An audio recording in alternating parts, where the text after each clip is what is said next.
Hi, people who are just joining. Feel free to introduce yourself in the chat if you like and let us know what you're drinking. That goes for panelists as well. I don't know if you've got a cup of tea, but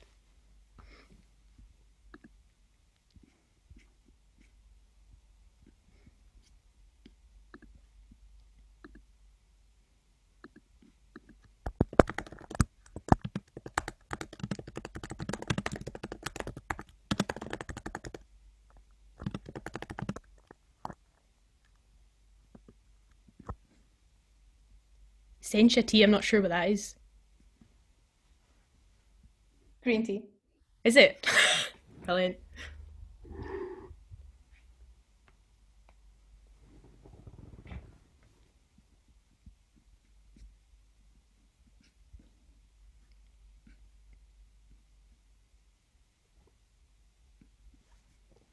So we'll just give it a couple more minutes, just letting people come in, and then we'll get started.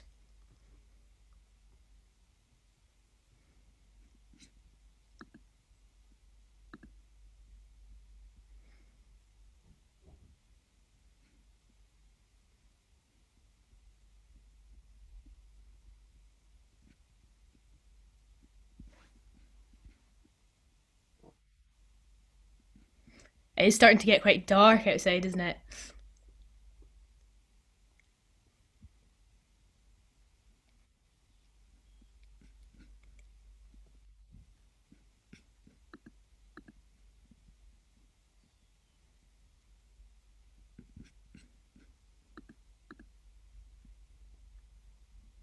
Brilliant. So, just to let you know, we will be recording this event and it'll be available online later on. So, yes, to answer your question.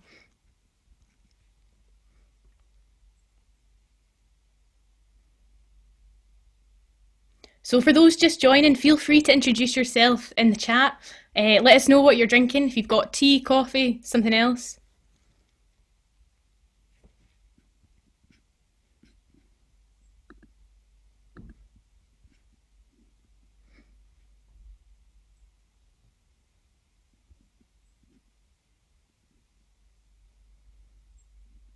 Brilliant. Mulled fruit juice. Is that like mulled wine?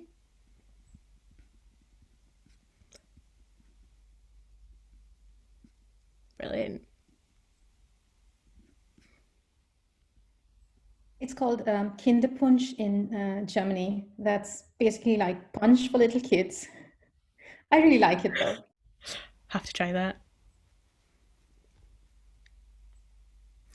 Okay, well, I might just get us started then.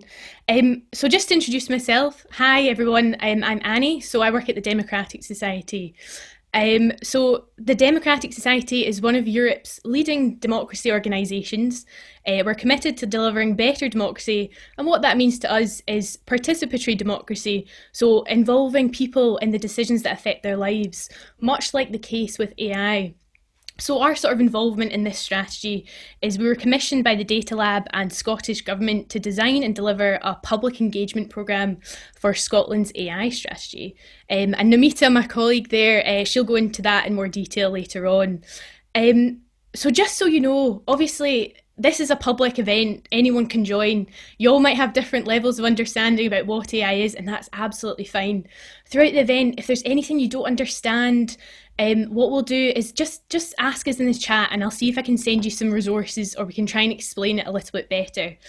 The session will be recorded and it'll be available online later on, so just so you know.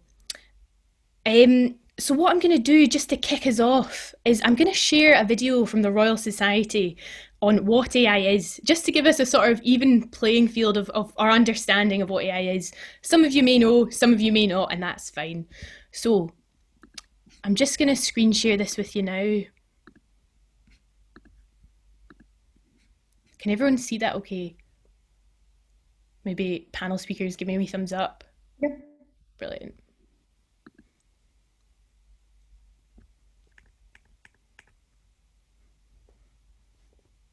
These are exciting times for artificial intelligence, or AI. But what is AI? AI is the science of making machines smart. using algorithms to allow computers to solve problems which used to be solved only by humans. AI already powers search engines, online shopping recommendations, and digital assistants. Radiologists can use AI to calculate the exact shape and volume of tumors, revolutionizing treatment. Astronomers use AI to find and evaluate exoplanets in distant solar systems. And unhappy motorists are using it to discover if they can overturn parking fines. The possibilities of AI are endless, from fraud prevention to developing new strategies to address climate change. AI technologies today are brilliant at analyzing vast amounts of data to learn to complete a particular task, a technique called machine learning. But AI is not good at transferring what it's learned from one type of task to another. Learning abstract concepts and one-shot learning, where a general rule is learned from a single experience, the sort of broad intelligence humans excel at. But even without achieving this broad intelligence, AI is raising questions. How might AI affect work? People will still be needed in the workplace, but jobs and roles are likely to change as some tasks become automated and new jobs are created. There is a risk that, at least in the short term, this could increase inequality if some people are disproportionately affected and benefits aren't widely shared across society. And what about social equality and fairness? Bias coming from AI systems, even if unintentional, could disproportionately affect some social groups, influencing anything from job prospects to treatment by the justice system. Technology can play a role in helping to manage bias, but people need to address big questions about how society wants to use AI. Technology with AI at its heart has the power to change the world. The more of us that engage with shaping its development, the more chance we have to ensure a better, fairer future with AI. Okay, so I'm just going to pause that there. Hopefully that gives you a wee bit of an understanding of what AI is, and I'll share that link with you later on. So there's one thing I would like you to answer just before we get started, and I'm just going to screen share this with you now. I'll ask Holly if you could maybe share the link with us in the chat if possible. So this is Slido. What do you currently feel about AI right now? Maybe in Scotland if you're based in Scotland as well. So I'll just ask Holly if that's okay, just to share the link to that in the chat. But the other way to access it is if you go to slido.com, #ScotAI is the code to type in. And what will happen is the things that you type in will automatically pop up on the screen. So this is live. People are filling this in right now.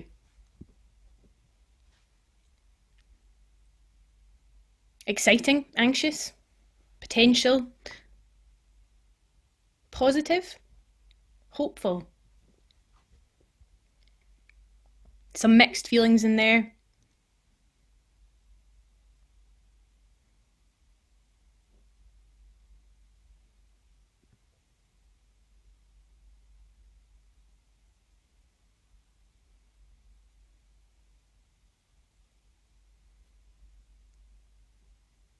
Brilliant. Risky, inspiring, interconnected, opportunity, growing. So we're still learning. So someone's from the US. Brilliant.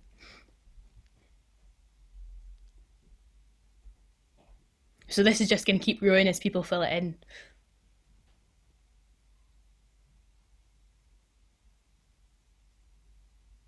Brilliant. I'll stop it there. But anyway, you can keep typing in if you like. That's absolutely fine. We'll collate this for another time. I'm going to pass you on to my colleague Kelly, who's going to chair the speakers. So Kelly, I'll pass on to you. Brilliant. Thanks so much for opening the event, Annie, and welcome again to everyone that's joined us for the session this afternoon. So my name is Kelly McBride. I work for Democratic Society with Annie and Namita, who you'll be hearing from later, and I'm based in Edinburgh myself.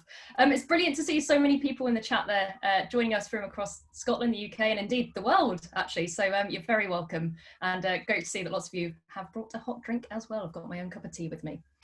Okay, so hopefully you know why you're here today, and that's to learn about and to hear a little bit more about the development of Scotland's artificial or AI intelligence strategy. We have an excellent panel joining us today, and they're people that have been quite involved with the development of different elements of the strategy and getting all that feed in from the public engagement as well. So I hope you're going to find this event really interesting and informative. And lots of you in advance of the event did submit some questions, so we've made sure that the panelists have had sight of those questions and will be working them into some of their responses, but indeed into the Q&A today. And you're very, very welcome throughout the event to post your questions in the chat and also in the Q&A function if there's anything else that comes up. And that includes anything that you'd like us to clarify as we go along, or if there's any terms or anything that you need us to explain or maybe explain in a slightly different way.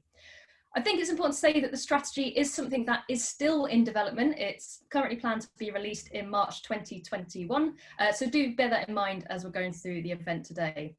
And like Annie said as well, this is a discussion for a public audience. We fully expect to be joined by a broad range of people, some that may be completely new to this topic, but also some that may be working in organisations developing AI or in public services or elsewhere. So for whatever reason you've joined us today, we're just delighted that you could be here and that you're interested in finding out a bit more about how things are developing here in Scotland. So as I said, encourage questions, post as many as you like, it's completely up to you. So today we are going to try and keep our focus on that artificial intelligence strategy, and we'll do our best to keep the discussion on track and as open and accessible as we can. It's probably highly likely that we won't be able to answer or get to all of the questions that might be generated today. And that's probably largely due to time constraints, but do know that we're going to actually collate some of the unanswered questions and resources to be made into an FAQ after this event, and we'll also do a post-event blog post as well. So we'll be listening to what our panel have to say and writing things up afterwards as well. Okay, so who do we have here with us today? So we have four panel speakers who will share with you their work on Scotland's AI strategy and where we are with everything in Scotland. Two of them are from the Scottish Government. So we have Albert King, who is joining us to talk a little bit about the Join the Dots working group. So you'll hear a little bit about some of the working groups that have been brought together in the development of the strategy. We also have John Fotheringham, again from Scottish Government, who's going to talk a little bit about some of the consultation work. And we have Jennifer Russell from Anderson Solutions, who have been convening and working with the working groups. And last but of course not least, we have Namita Kambli, who is my colleague from Democratic Society, who's going to talk a little bit about the public engagement work that's been going on. So we're going to start with Albert King, who is the Chief Data Officer from the Scottish Government and a member of the Join the Dots working group. And Albert's going to be given slightly more time than the others speakers to present, to allow for some of the questions that we know have come through and that we think the Scottish Government are probably best placed to answer. We're then going to hear after Albert from Jennifer Russell about the AI working groups. And then what's going to happen is Jennifer and Albert are going to have a bit of a discussion between themselves that touches again on some of the questions that you've already shared with us when you signed up to the event. And then I'll bring in a few more from the chat as they come up. And depending on how time allows, we'll see how far we can get with them. And as I said, we'll bundle up the rest that we don't get to and see how we can respond to them after the event. So with all that in mind, I'm going to hand over to Albert now, who's going to be our first speaker. You're very welcome, Albert. Thanks. Excuse me. Thanks very much, Kelly. And yeah, great. I was going to say great to be here. Great to be at home still, but great to be speaking to you. So yeah, I'm Chief Data Officer in the Scottish Government. And so what that means is that I'm responsible for policy, platforms and capability around data and data-driven innovation here in Scotland. Public sector and also in the wider economy. So I'm kind of accountable in government for the development of the AI strategy. So that's, I guess, the perspective that I've been bringing to my involvement in the development and participation in the working groups. And I wanted to start by, therefore, giving you a bit of a sense of, I guess, where we started out in this journey in terms of what we were the way we were keen to think about the development of the AI strategy. And so to start with that, I just wanted to be clear that it's not going to sit alone and doesn't sit alone in splendid isolation. We've been really, really clear since inception of the process that the strategy is about supporting the delivery of something we call our national performance outcomes. And they're all about creating a successful country where everyone living in Scotland is given the opportunity to prosper through sustainable and inclusive growth.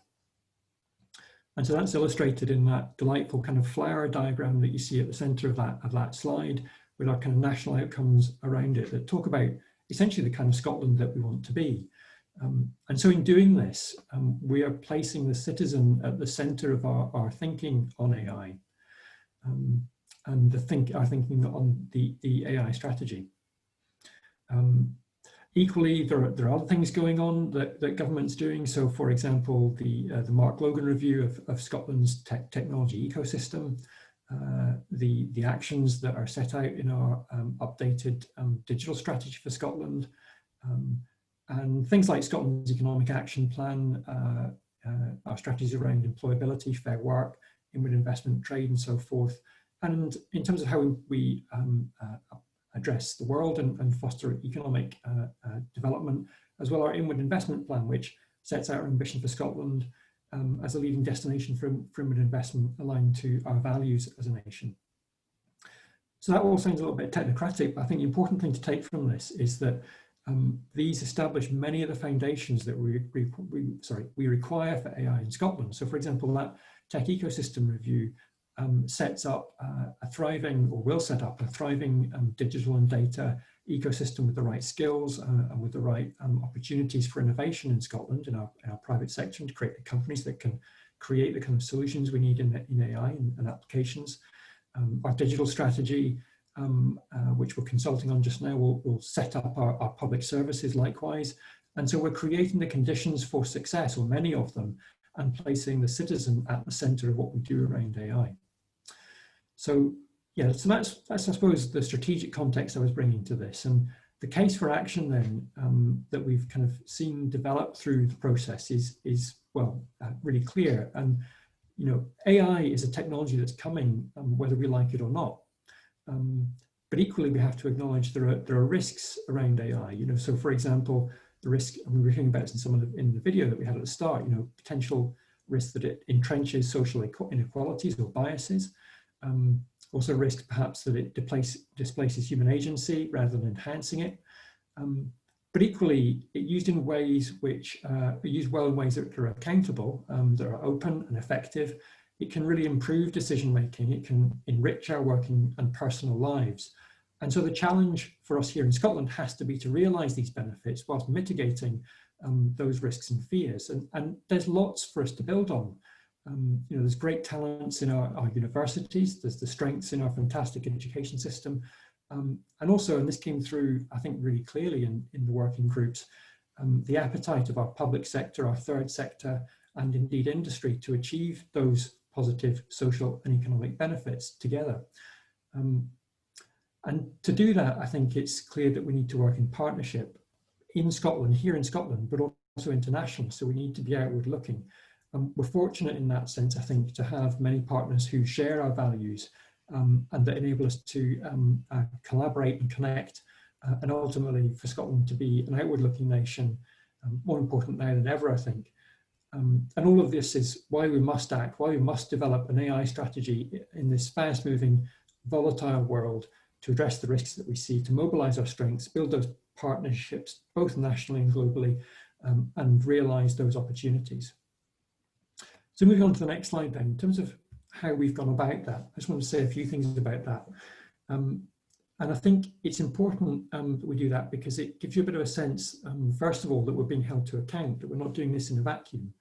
And so we're developing the strategy in a way which is genuinely informed by views from across Scottish society. We're accountable to a steering committee, which is chaired by Kate Forbes, the Cabinet Secretary for Finance. And that draws on expertise from industry, from academia, civil society, public bodies, amongst others. Excuse me. And so that creates the governance environment. And although we've had to adapt in a number of ways in the face of COVID-19, as you might expect, we've also carried out a whole range of consultation and engagement activities. We've drawn together working groups to help us answer that key question, that how does Scotland take advantage of its opportunities and strengths and mitigate risks and fears around AI? And we'll hear more from Jennifer, John and Namita about those activities later on the agenda. But I have to say that on a personal note, I'm really proud of the approach we've taken. The breadth of views and evidence that it's enabled us to gather, and the level of engagement we've had through all of those has been fantastic. And it's really about trying to get us to what kind of AI we want here in Scotland. And that's where the AI strategy in particular needs to be clear and enable us to get to that ultimately to that outcome. So we've been really open and transparent, and we've published key documents from all of that activity, reports from working groups and so forth, consultation and engagement on the AI strategy website.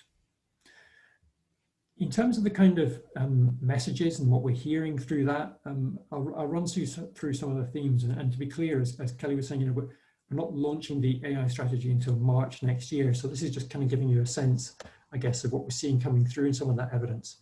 And it's clear, first of all, it's a very, very strong message that it needs to be practical and tangible and inspiring.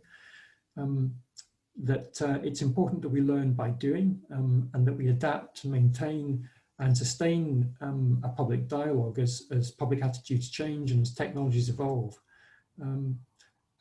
By doing that, our strategy can help to achieve many of those national outcomes I was talking about earlier, you know, to thrive and have innovative businesses, to have good quality jobs where a human agency is enhanced, and to respect and protect human rights as well. So I think, you know, so those have been some really clear messages. There's been a very strong call for Scotland to look outward, that this is seen as an exciting opportunity for Scotland to become a global leader in an ethical, open and transparent use of AI to benefit both businesses and society, with a very strong emphasis on public good. And that's something that's going to need us, all of that collectively, something that's going to need us to work in partnership, not just across the public sector, but across academia, industry and society, which is why events like today are so important. So in terms of next steps, as we said, we're launching our AI strategy in spring 2021. It will present a very clear vision, a clear strategic vision for AI in Scotland, and it will set out a very ambitious roadmap to achieve that vision, aligned to our wider strategic intentions, ultimately to achieve the environmental, social and economic outcomes that we aspire to as a country in our national performance framework. So thank you very much for listening, and I hope that's been interesting and informative. Fantastic. Thank you so much, Albert, for kicking us off today. We really look forward to some of the chat that you're going to have with Jennifer shortly. On that note, Jennifer, can I hand over to you, please? So up next, we're going to hear from Jennifer Russell, who works for Anderson Solutions and has been involved in some of the working groups. Thank you, Kelly, and thank you, Albert. So I'm here to talk about the facilitation work that Anderson Solutions was commissioned by the Data Lab to do with the steering committee and the working groups, with a particular focus in this presentation on how we came to form the working groups and the process that we've gone through with that. Facilitators were myself and a colleague, Alistair Wilson of Waverley Consultants, so I'll be happy to answer any questions that I can at the end. So Albert's already introduced the process to you.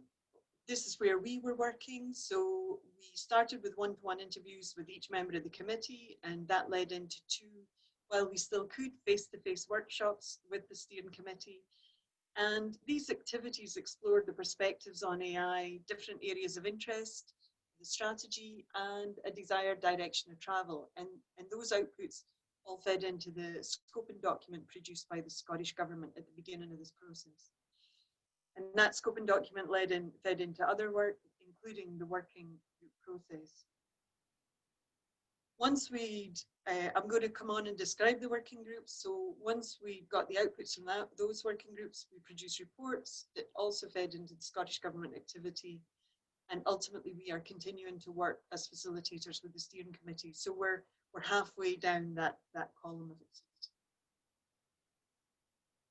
In the next few slides, I'm going to speak specifically about the working group process and how the focus of each working group was decided. What I found during the early discussions about AI, and I'm not here as an AI expert, is that the scope of the conversation was vast and could head off in many directions. I think the video that was shared at the beginning of this spoke about the possibilities being endless. And that can be challenging for facilitating discussion as you're trying to move towards conclusions and ideas. So we developed this diagram to try to encapsulate key areas of focus and the interdependency between different factors. So the dark blue boxes here form a diamond at the center. Governance issues at the top around policy, ethics, and regulation are all seen as important. At the bottom, we have the resources required. We need new skills. AI is nothing without data, and of course, all of this needs investment.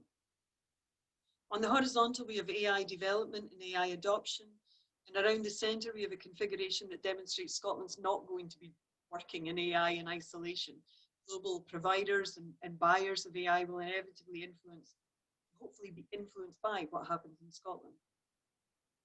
So this is the diagram that appeared in the scoping document. And one of the criticisms, well, in fact, there were a couple of criticisms of this document initially, was that the individual is not visible enough, only referenced on the side of adoption, and that there's actually quite a false division between AI development and AI adoption.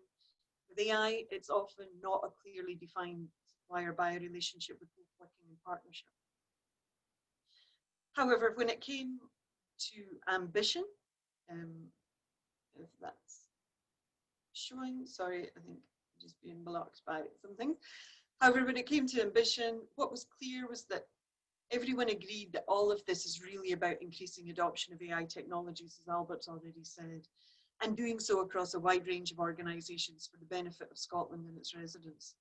So success of the strategy in the early discussions with the steering committee was very much about what happens here on the right-hand side, albeit as we've gone through the process with an increasing caveats around appropriate adoption. So this diagram contributed to discussion on how to focus the working groups. So we ended up with one working group looking at ethics and regulation, one on data, one on skills, and one on AI development. And then a fifth working group, which aimed to focus on making sure we didn't end up with independent silos of thinking and activity within the strategy. And so joining the dots, taking into consideration the wider UK and international perspectives as well. So here are the formal names of the working groups. So ethical and regulatory frameworks, data infrastructure, skills and knowledge. I would just highlight here that the distinction between skills and knowledge became increasingly important as we went through this process, that there is definitely a need for general public awareness around AI technologies and awareness amongst chief executives, people who run organisations across Scotland. So skills and knowledge began to separate as we went through the process, developing AI and AI-enabled products and services, and of course joining the dots. Due to the pandemic, what was intended to be face-to-face workshops ended up online, and we worked with each working group across 3 two-hour workshops. The first workshop used the ecosystem model to explore strengths and weaknesses and to ensure everyone could work comfortably with all the online tools that we were having to introduce to everyone. The second workshop focused on what is required for success in each working group and on generating ideas for action. In this workshop, we used pre-workshop questions that working group members submitted their answers to in advance, and that helped generate content that made the workshops, although they were only 2 hours, they were incredibly productive spaces, we found anyway. And in that questions that we asked in advance of workshop 2, we invited people to think about the current context, so about the features of success as we build back from COVID-19. So really trying to place the discussions in today's context. The output from the second workshop was combined into a single online visualization that was used in the third workshop. The idea of doing that was so that working groups could see what other working groups were discussing. So again, trying to reduce that sense of isolation and trying to increase joined up ideas. Across the 5 working groups, a lot of output was generated, as I'm sure you can imagine, but we decided to have another go at trying to demonstrate the key issues in a simple, we hope, ecosystem diagram. And this, along with all the working group outputs, so reports from every single workshop, has been fed into the Scottish Government.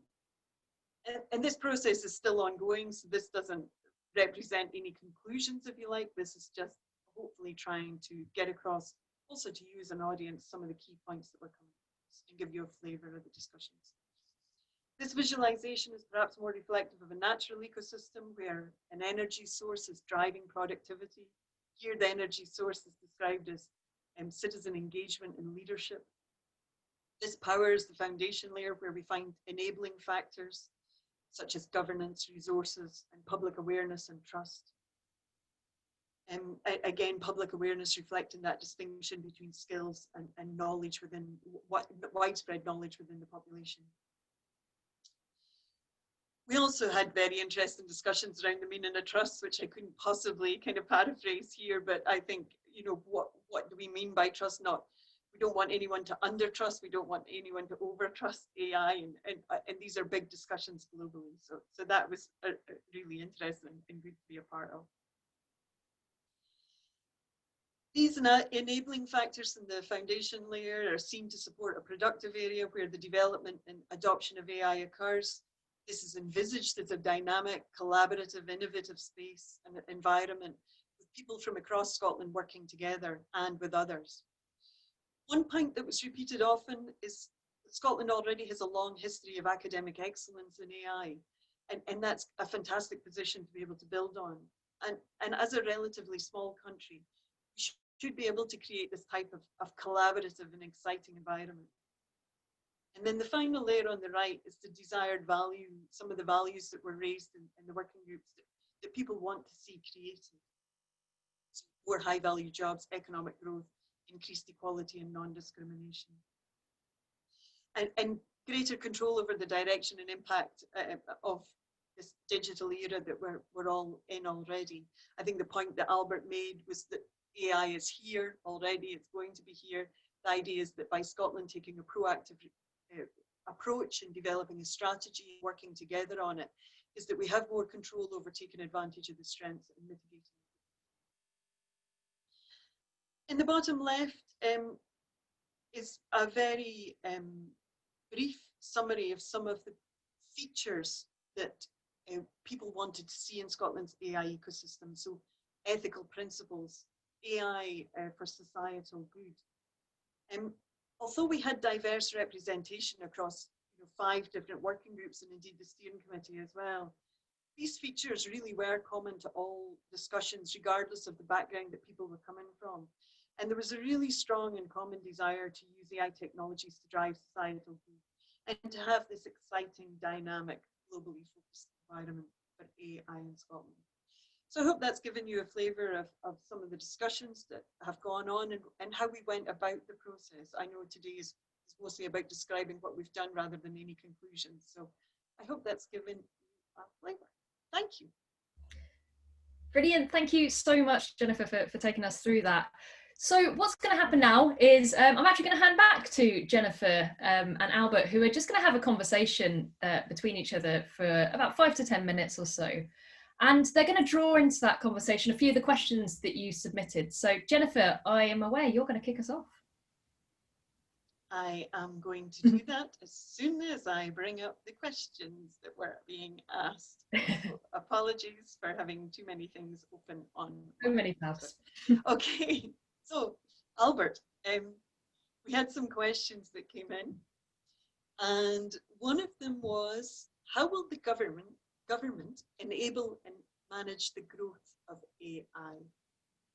Yeah, okay, thanks, Jennifer. So, I mean, I guess, taking me back to my comments at the start of my presentation, AI is a technology that's coming, whether we like it or not. So I think we need to acknowledge that. But I think what government can do is essentially create the right conditions to have the right kind of AI here in Scotland. So making sure that essentially we've got the inputs right. And some of that is about things like making sure we've got the right skills, I think, and that we understand how to apply these technologies to drive productivity and make better public services and all that kind of good stuff. That we've got the data fuels AI, right? So we've got the right investment in our data infrastructure and our digital technologies. And also I think that we create opportunities for organizations and citizens to engage with these technologies and see how they can use them to drive productivity in their businesses or improve their lives, or we're already engaging with them right on our phones. So I think that's the sort of thing that we can do as government. And I guess importantly ensuring that as well that there's a collective understanding of what good looks like. So if we're going to do all of that, you know, trying to shape the kind of AI we have here in Scotland, that it's ethical, accountable, and so forth. So I think that's the role for government here. It's that enabling and shaping role, making sure that we get the conditions right. Thanks. And I think that point about collective understanding of good AI neatly leads into the second question I have here for you, Albert, which is about everyone's talking about ethical AI and, you know, respecting the rights of the citizen, but everyone is also talking about speed of change and innovation and being brave, I suppose, with AI technologies. Do you think it's possible to balance both of those things? I mean, everyone is trying. Is it really happening anywhere? Well, I mean, I guess, I mean, that came through really clearly as well, didn't it, at the start of this conversation with the Slido, that those things were both coming really clearly.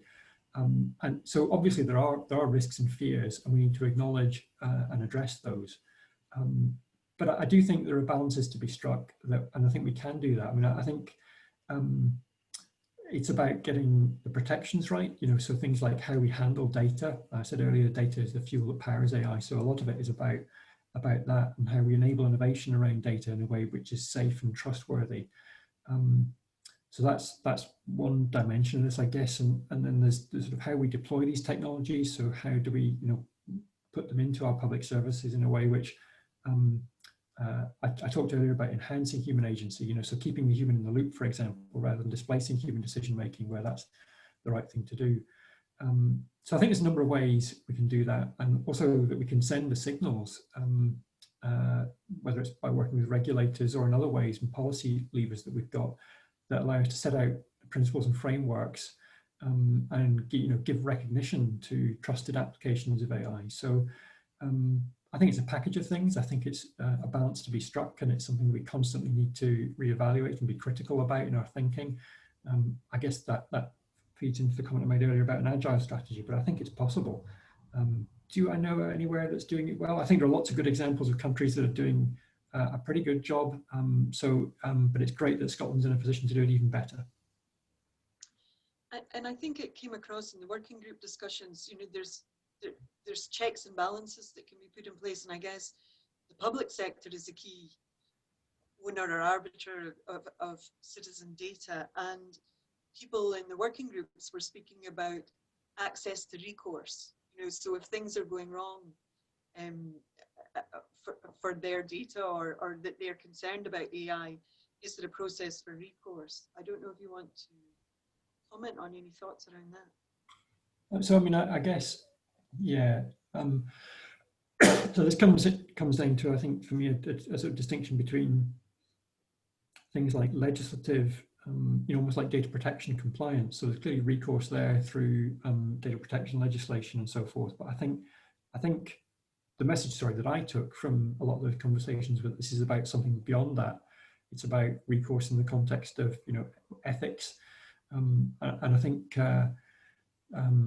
so I think what I would say about that is that we recognise that and the need for that, particularly in the context of public services.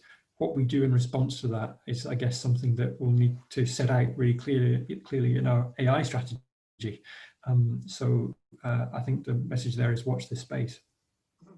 Well, that leads neatly into, I think, the last and final question. I suspect you've really already answered it, but to what extent is a human rights-based approach being considered within the AI strategy? Yeah, I mean, it was a really strong theme in the working groups, but across all of the engagement activities that we had, consultation as well. And so, you know, principles-based approach is certainly something that we're looking to adopt. And I think I was really, you know, that consistency is something that I saw as really exciting, because the fact that industry as well as civil society and the public sector were recognizing that, I think was, you know, was a fantastic message. And as well, it was often seen in those conversations not just as a necessary thing, but as an opportunity for advantage, you know, and distinctivity in Scotland. So, you know, Scotland has maybe an opportunity here to establish a leadership position, and I think it's part of that basis we have for meaningful engagements internationally as well. So I think it's not just the right thing to do, it's potential advantage for us as well internationally. Yeah, I think there was also an interesting point that was made in one of the working groups, that actually abiding by what might be considered stricter regulation, not that anyone's maybe advocating heavy regulation, can actually be a competitive advantage globally for businesses. So a business person in one of the working groups was making the point that by complying with a truly ethical based approach and any associated regulation, actually that business can gain advantage and be a leader in the field. And that was their experience, I think it was of GDPR when that came in, that it actually gave their business a boost because they adapted to it very quickly and were able to build on that. So I thought that was really interesting and not necessarily a perspective that I think people would quickly anticipate or expect. Definitely. I'm looking at Kelly. How are we for time, Kelly? Should we stop there? Just about to jump in actually and bring in a couple of things that have come up in the Q&A just to touch on before we move on to the next presentation. So we've talked there about, well, you've talked a bit about human rights and things like that, but someone said that they saw noted in one of the slides an increase in equality and non-discrimination as a value output of the strategy. So just want to touch on that quickly. The comment goes on to say, as we all know, technology is not inherently unbiased, so this will not happen on its own. Are there specific policy and regulation strategies that will be in place to present that bias and improve transparency? And I'm just going to bring in another question that's come in as well, so please do answer them both if you can. And the second question is, can we develop a stronger rights agenda for AI in Scotland, given that core areas of data rights exist in reserved areas of data protection? And what areas can we develop within Scotland to be better able to safeguard and empower individuals to meet that person-centred approach? So I think that follows on quite nicely really from some of the discussion you've just been having there. If there's any thoughts you want to share at this point. Yeah, so shall I start, Jennifer? So I guess, you know, I'm absolutely spot on that data protection per se is a reserved matter. So, you know, that's not something for Scotland to be able to act on. But and the current devolved settlement, but equally I think what came through really clearly in all of the working group activities and the consultation is that this is about more than regulatory compliance. This is going beyond that to holding ourselves to an ethical standard, which goes beyond that. So I think that there is definitely opportunity through various levers that we have to set out the frameworks, the principles that we have. That we want to work to here in Scotland, particularly in our public services, and also to set up the structures, a clear understanding of what a trusted AI system is and looks like, that people can recognise that, and members of the public and citizens can understand what that looks like in our public services. I'm being slightly circumspect because I don't want to commit to something that appears in our strategy in a few months' time before we've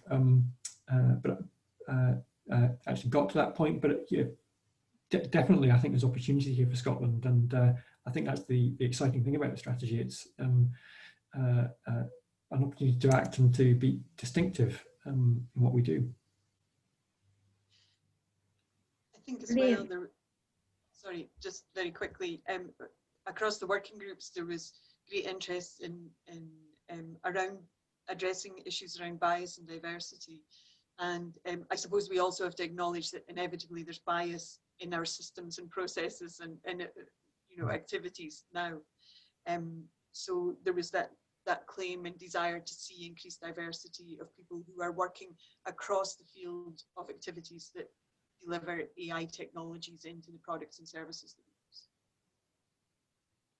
Fantastic. Thank you for those responses. I see that there's a couple more things that have come in, but we'll try and put those other two questions to you nearer to the end and maybe open them up to the panel. Thank you very much to Albert and Jennifer for that segment there. I'm actually going to hand over to Annie now, who's probably going to wake us up a wee little bit as well, get us energized for the next set of presentations. So Annie, over to you. You're ready? Hello again. Right, I'm going to screen share this Slido again. So we've got a question for you. Maybe getting you thinking about what Albert and Jennifer just said. So what's one key takeaway you learned? So maybe just have a wee think back to what you heard. It could be a reflection, it could be a thought, it could be a question, anything you like. So something new that you learned or you heard about today.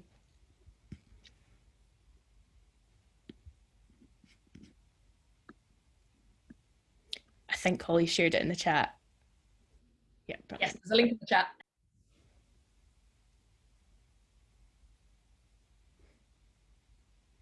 So we've got focus on ethical AI, profit, relief.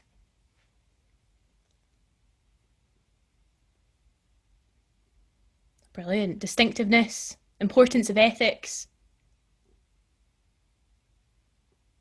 A lot to be done. Yep.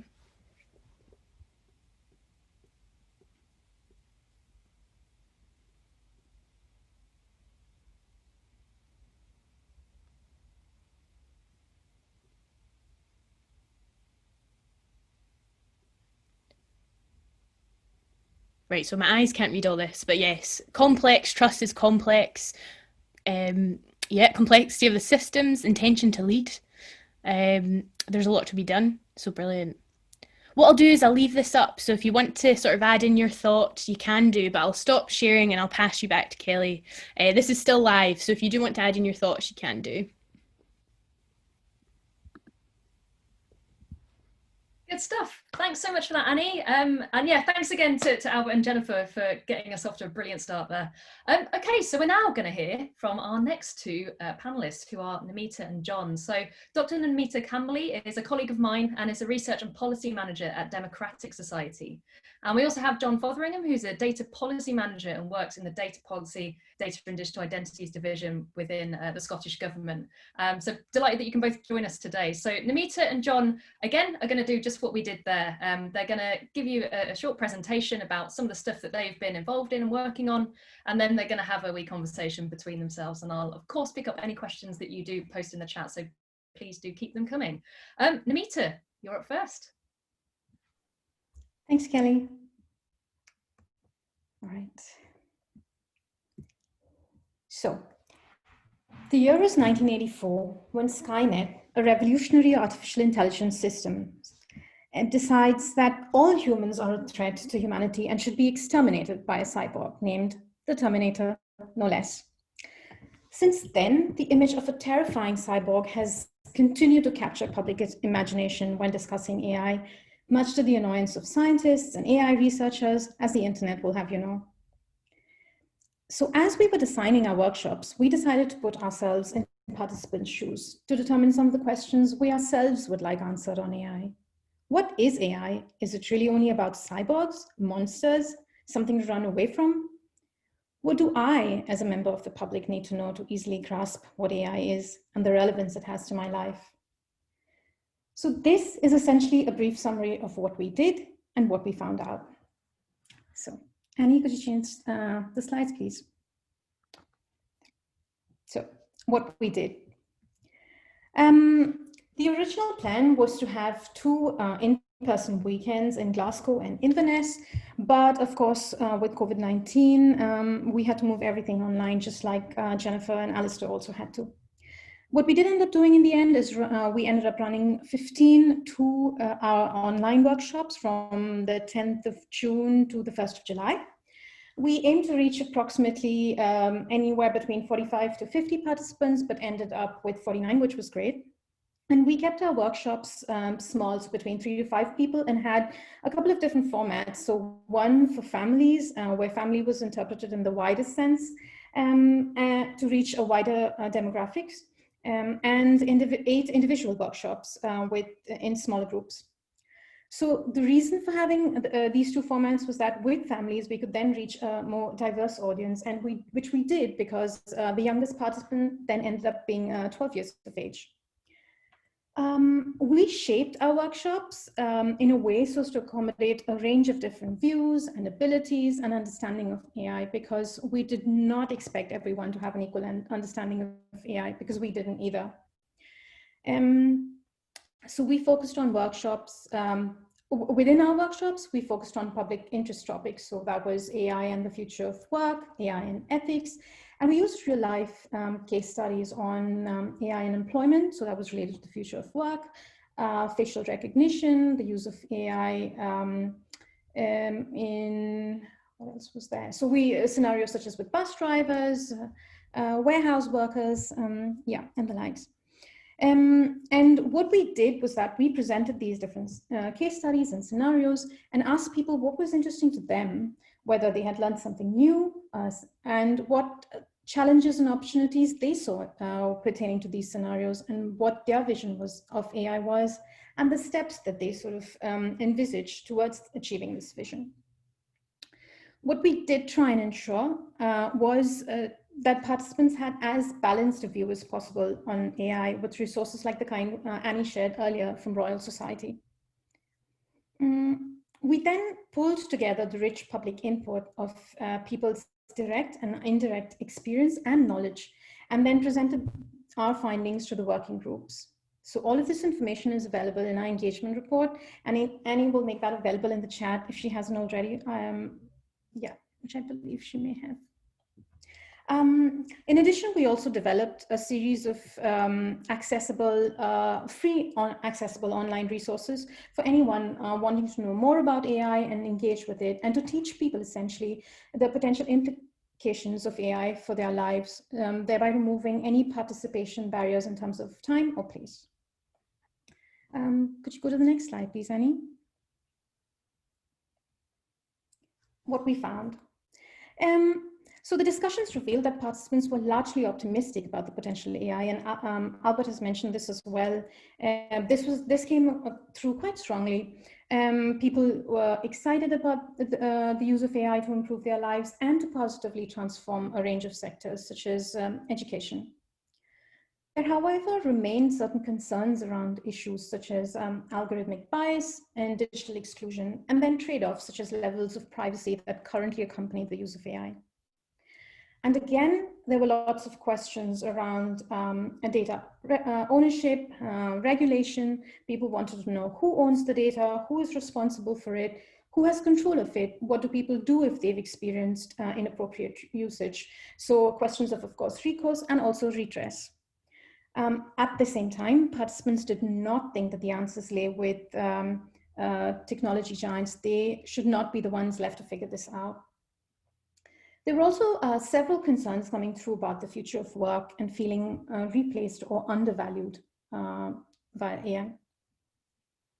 But the biggest aspiration, and Edward and Albert, and Jennifer have both touched on this, that what participants really wanted was for Scotland to become a global leader in ethical AI. So emphasis was placed on AI for public good. And what this meant was for the benefit of wider Scottish society. This is why participants stressed that people and not profit be kept at the heart of the AI strategy. Other visions and aspirations revolved around inclusion, diversity, bridging the digital divide, and using AI to help people with disabilities live more independent lives.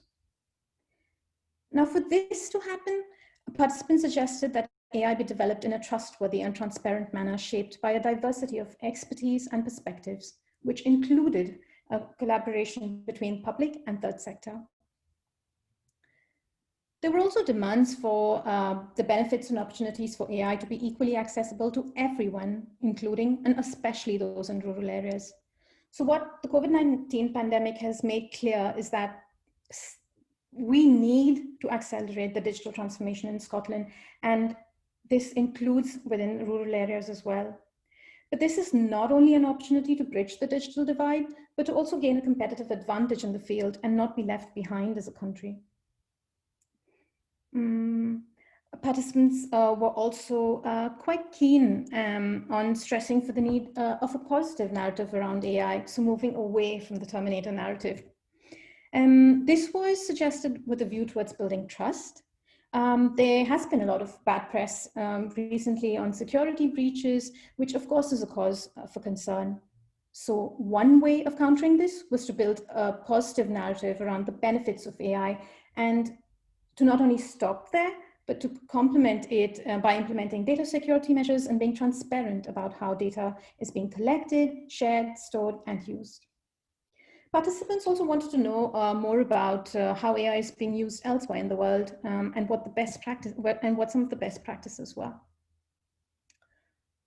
And last but not least, there were calls for more open and honest conversations around AI. So the majority of participants felt that there should be more awareness building and education on the risks and rights that people have, so as to build a greater understanding of AI that would then allow people to make more informed decisions while using it. So this was also connected to the idea of building a positive narrative and demystifying AI. So this is something that also came through in our post-workshop feedback. Participants appreciated the opportunity to inform the strategy and felt that this is how more strategies should be developed, that is, with greater involvement of the public. If you could go to the next slide, please, Annie.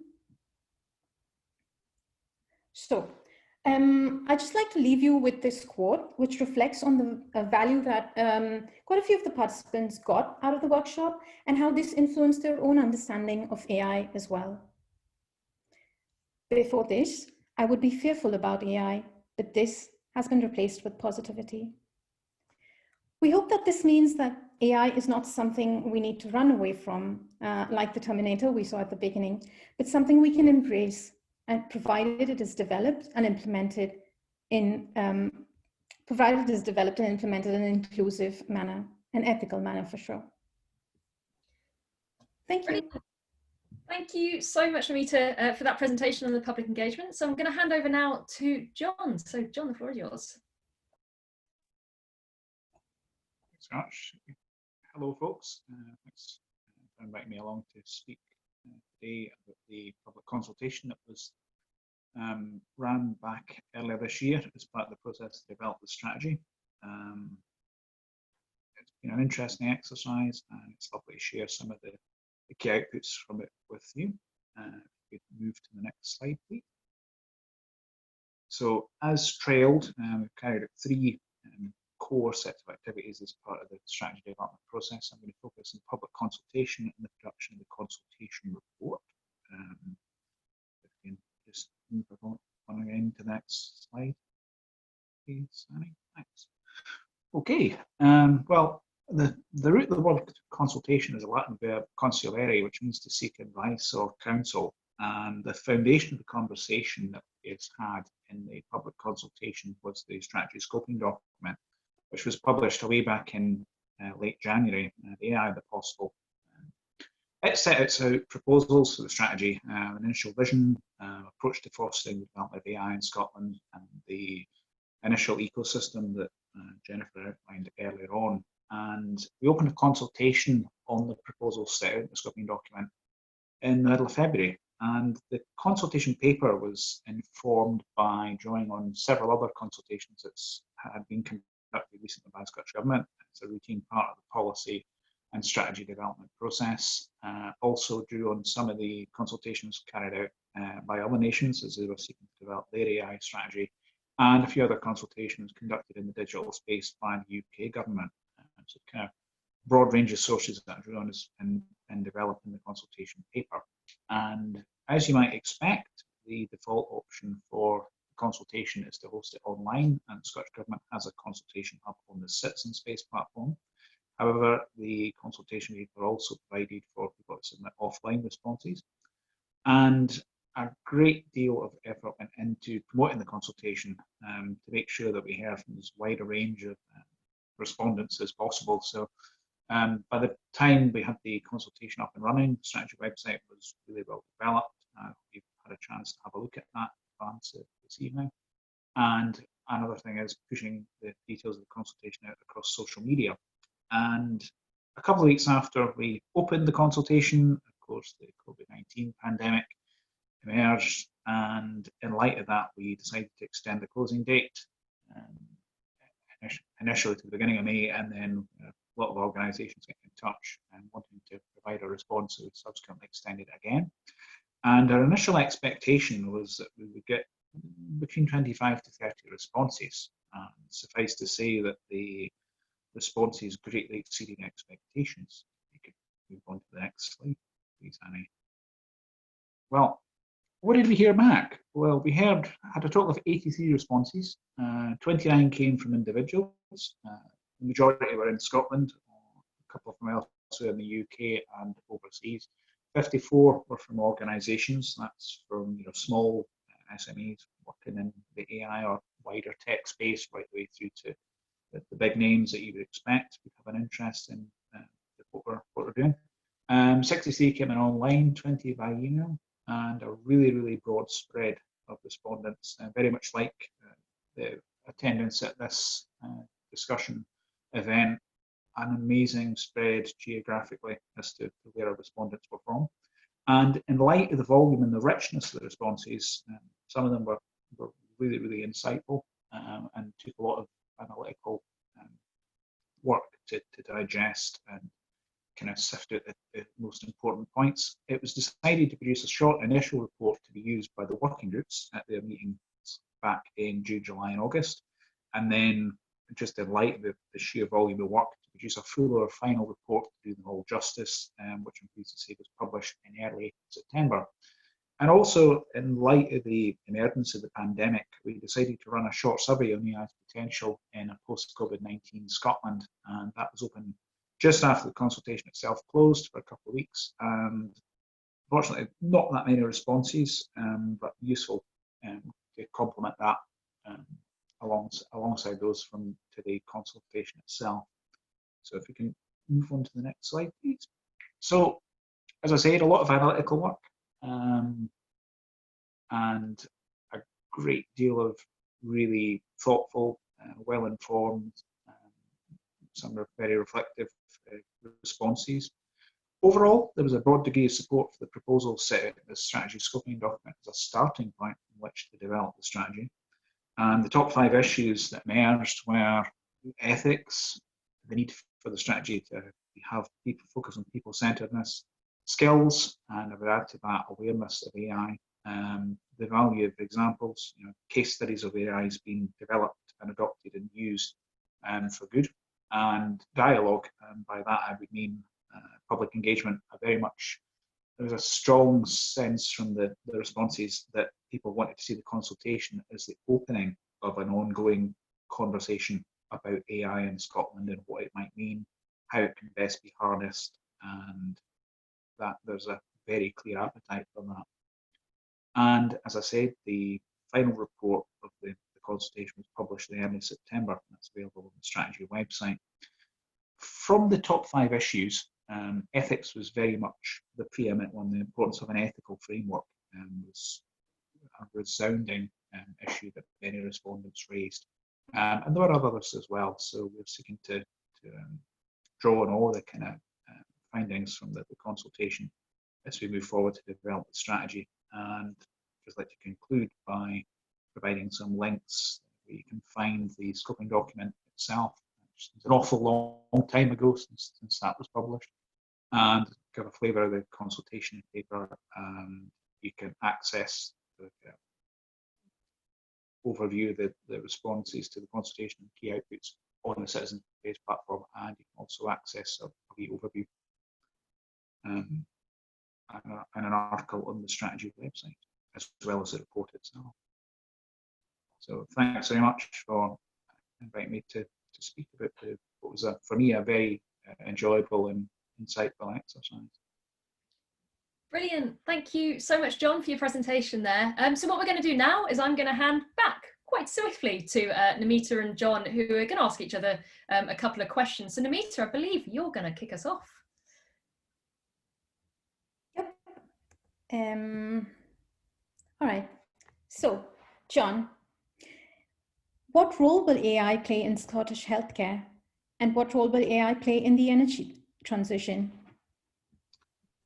Thanks very much, Namita. Well, first of all, you're not the only person who's interested in what role AI might play in healthcare. There's a meeting tomorrow which a few of my colleagues are attending, aimed around AI in healthcare and innovation space, and several hundred people attending it from across Scotland and beyond.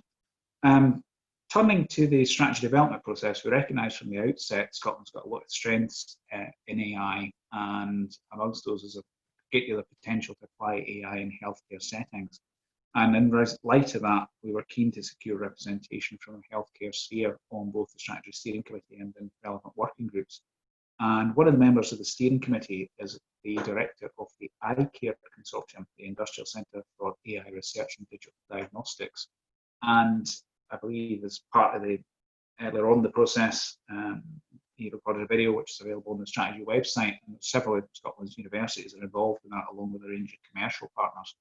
There's scope to harness AI in various areas within healthcare, such as analysing, this is perhaps the most well known, is to analyse clinical images as part of the identification and diagnosis of disease, for instance, reading scans, radiology, CT scans, mammograms, etc. And there's quite a few projects being either undertaken or underway exploring that. So there's a lot on, and what I would also say is that the AI in healthcare should be seen as an augmentation. It can't replace the clinical judgment, but it could in time prove to be a very useful tool, and it offers tremendous potential. And as you say, it also offers real promise to be used in helping with the energy transition, and there's scope to use it in energy management, generation, power distribution, energy storage, also as renewables come more and more online, and the much vaunted smart grids that we've kind of heard about. And in fact, last autumn, the Scottish Government launched AI for Good challenge run in partnership with Scottish Enterprise, which was saw 6 companies receive a total of just under £200,000 in funding to develop concepts to use AI to help tackle the climate emergency. Some of those projects touch on energy.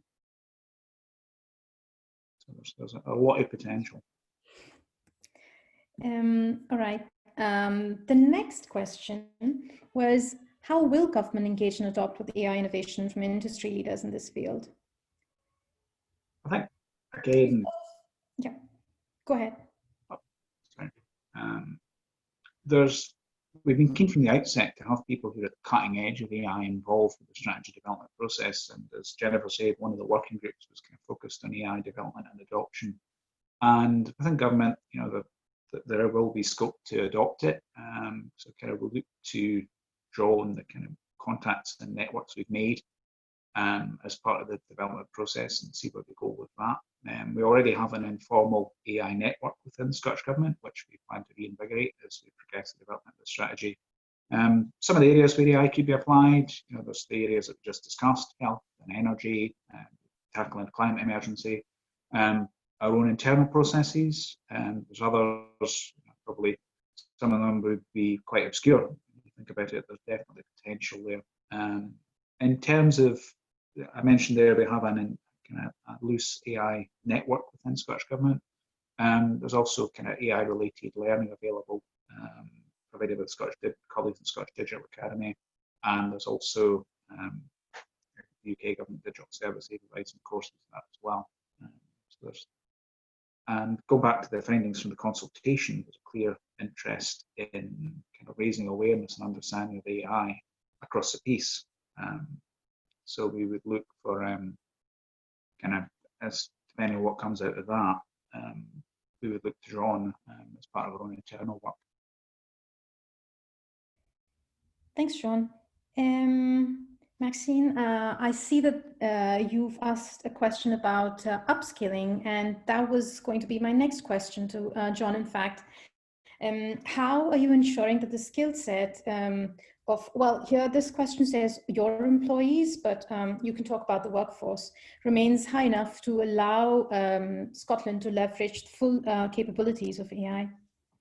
I think one of the things that's came out from all the activities done so far is there's probably a need for what I would call a continuum of skills and awareness raising for AI, from kind of basic awareness, so people understand what AI is, how they might already be using it, and what it means, kind of rights and responsibilities that other speakers have touched on.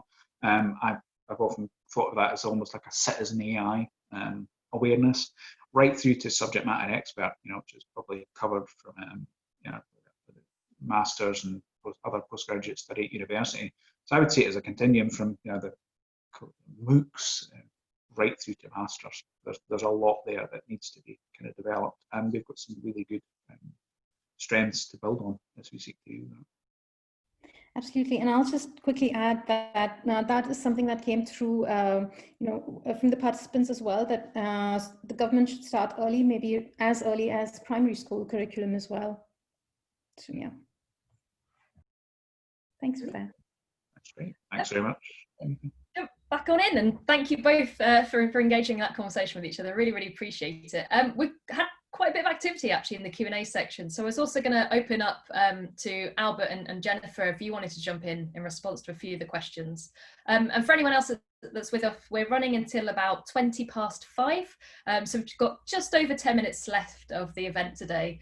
So we'll see where we get to with the questions, but I highly suspect we won't manage to get to all of them, unfortunately. Okay, so there's a couple of questions in here from Anna. So one of them is asking whether you could comment on the role of universities and the academic community in Scotland in all of this. And another is around how the AI in Scotland is linked or complete or collaborating with other leading countries and institutions to make sure that we don't reinvent the wheel while we have our own kind of customized Scottish option for a strategy, as it were. Does anyone want to take those? I'm happy to make a start, and I guess other people can come in. So on the former, I mean, I think I said in some of my comments that one of Scotland's strengths is its fantastic academic base, and that my thinking there and my comments there refer not just to the kind of amazing research power and innovation we have in respect of development of AI technologies, and we definitely have that in a number of our universities. It's also the thinking around the other kind of social and ethical impacts of AI technologies. So there's a chair of data ethics, I think, in the University of Edinburgh, and they're setting up that was one of the key themes in their in the work they're doing. So as part of the data-driven innovation program. So yeah, definitely universities play a really important role here. And I've already managed to forget the second part of your question, so apologies.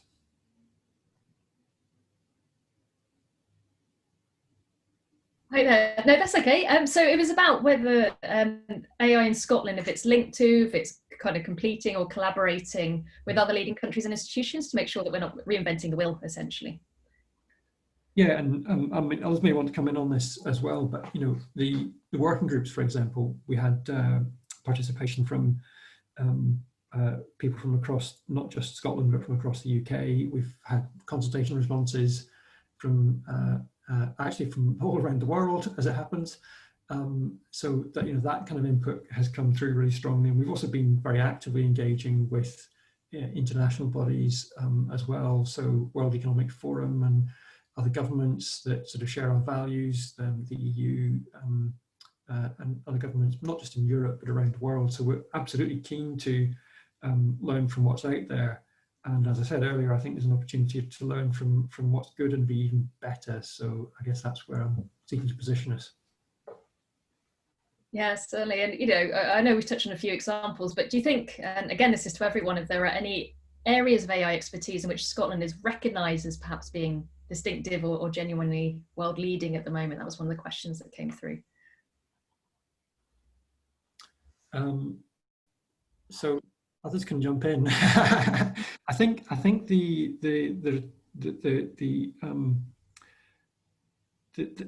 where we can potentially lead the world is around particular sets of applications. So, for example, in particular industries, and I think I would point to fintech as one which Scotland has a competitive advantage in.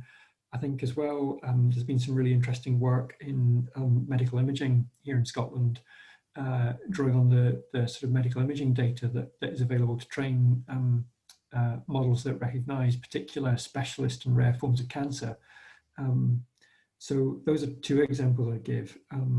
I think the other thing, again, coming back to, it's not just about technologies, it's about how we apply those technologies. I think where we're recognised, and what came through, I think, in some of the feedback, that I heard in the working groups, was around that thinking on ethics and data ethics as well. So yeah, I think both from the perspective of the applications and also from the trust and ethics piece, there's a number of areas where we're either recognised or have the potential to be recognised internationally. I don't know whether others would add to that.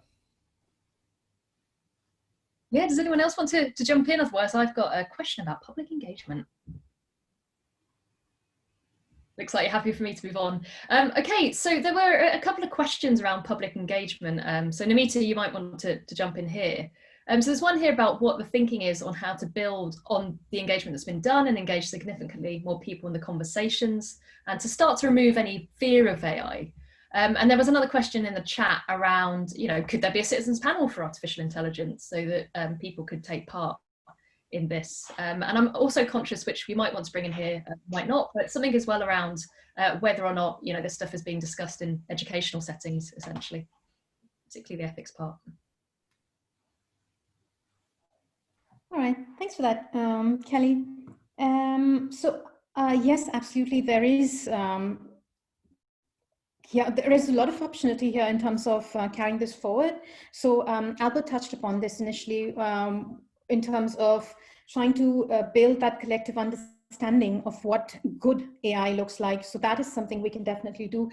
Have more of these broad-based public conversations around AI and towards gaining a more nuanced understanding of it and breaking down a lot of the stereotypes. So yes, that can be done for sure. Which leads me to the next question on citizens panels. So while we run citizen panels and assemblies, we're in fact running the Climate Assembly for Scotland right now, shameless plugging there, and another one for in Ada and Worthing. But we do not have any plans as yet in terms of running a citizen panel on data, but we'd be more than happy to design and deliver something around that for sure. There's no doubt about that. Sorry, Kelly, was there another one? Just, ethics in education and just generally anything, I guess, about how people might be interested. But another question as well that's come up, which again for the whole panel, might be how people can keep engaging in this. Are there any other opportunities to get involved in the conversations? I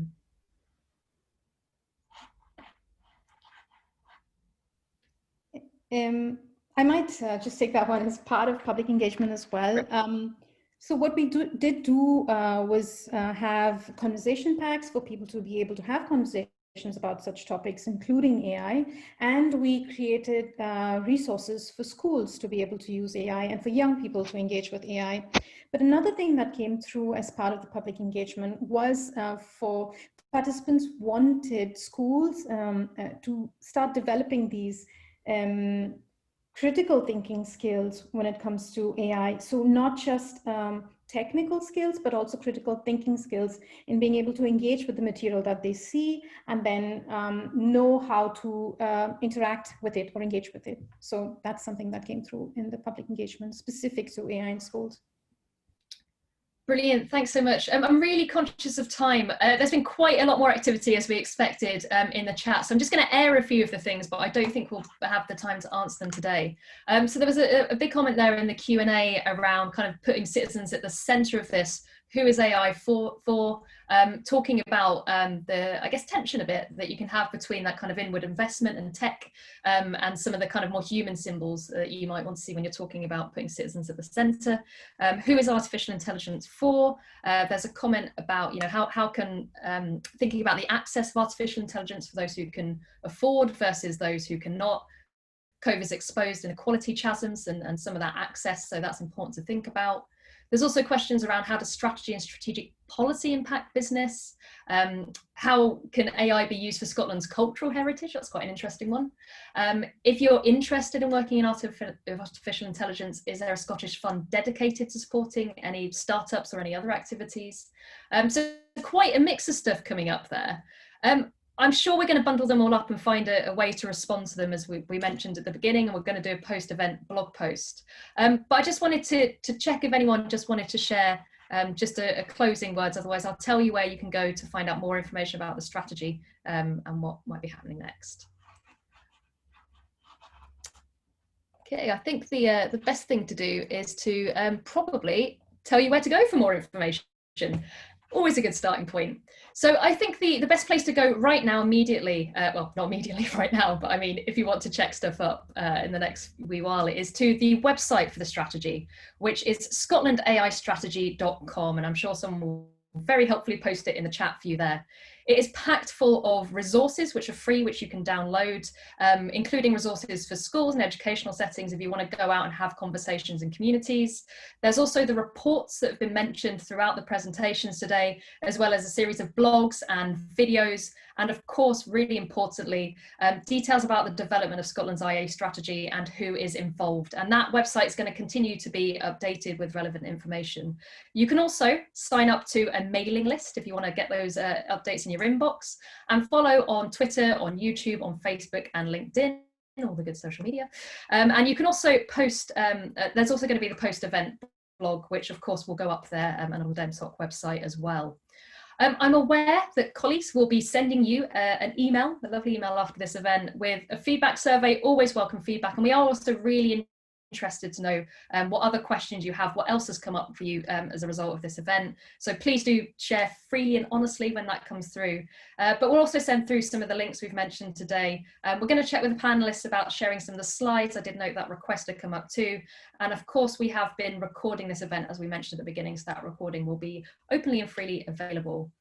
So yeah, just a reminder, of course, that the strategy is going to be released around March 2021. So please do keep an eye out for that. And follow progress as we go through. So that does bring us to time, unfortunately, today. It always feels like it goes so quickly with events like this, but I just want to end by giving a huge thanks to our panelists for joining us today and giving their presentations. So thank you all.